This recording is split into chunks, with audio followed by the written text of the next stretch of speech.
Ay naku, bigla pang umulan, buti na lang pauwi na ako. Oh, may tumatawag ah. Hello? Hello po? Sino po ito? Ay po kuya, ako po yung tindera na pinagpaludan nyo kanina. Bakit po kayo napatawag ate? May sasabihin kasi ako sa iyo kuya. Okay, sige po, ano po yun? Medyo weird yung sasabihin ko kuya, huwag ka sanang magagalit. Sige po, ano po ba sasabihin ninyo? Humingi kasi ako ng sign na kung sinong huling lalaki ang hahawak sa kamay ko bago umulan, yun ang magiging jowa ko. Ha? Naku ate, hindi ko naman hinahawakan yung kamay nyo. Hinawakan niyo po kuya nung nagbayad kayo kanina, nung nagpaluto po kayo. Teka, alam mo, hindi ko sinasadya yun, tsaka madami naman ang bumibili dyan ah. Pero ang sign kasi kung sino ang huling makakahawak ng kamay ko at biglang uulan. Eh ikaw naman ang huling nakahawak ng kamay ko bago umulan eh. Naku ate, seryoso ba to? Baka nasasobrahan ka ng kakanood ng teleserye, tsaka hindi totoo yung mga ganung bagay. Pero parang nag-slow motion kasi kanina nung papalapit ka pa lang eh. Lalo na nung inalis mo na yung helmet mo. Ngayon lang ako nakaramdam ng ganito. Alam mo ate, hindi ko alam kung nagbibiro ka lang, pero sorry, hindi na po ako pwede. Tsaka taken na po ako, kaya malabo po yung iniisip mo. Wala namang problema sa akin kuya kahit taken ka na.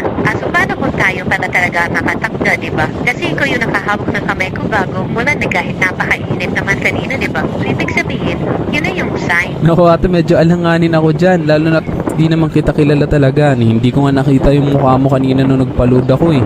Kaya sa iba na lang po, pasensya na po talaga. Eh dito pa naman ata palagi dumadaan eh, kaya pwede mo na ako makita. Baka magbago ang isip mo pag makita mo ako. Alam mo kasi matagal na akong single, mo 2 years na. Kaya nanunungkot na talaga ako. 2 years? Medyo matagal-tagal na nga po ah. Bakit po ba kayo naghiwalay? Nagsawa na kasi sa akin. Ginamit lang ako ng ginamit. Binigay ko naman lahat, pati yung motor, mga pyesa, lahat ng kailangan i-upgrade sa motor niya, binigay ko. Kada ng rides, pinapayagan ko, binibigyan ko ng panggasolina. Lahat ng gusto niya, binigay ko. Pero ayun, iniwan pa rin ako.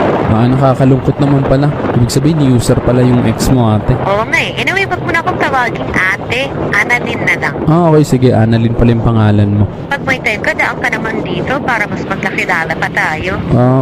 Pwede naman. Kaya na pagkailangan mo ng load, magsabi ka lang, i-deliver kita ng load.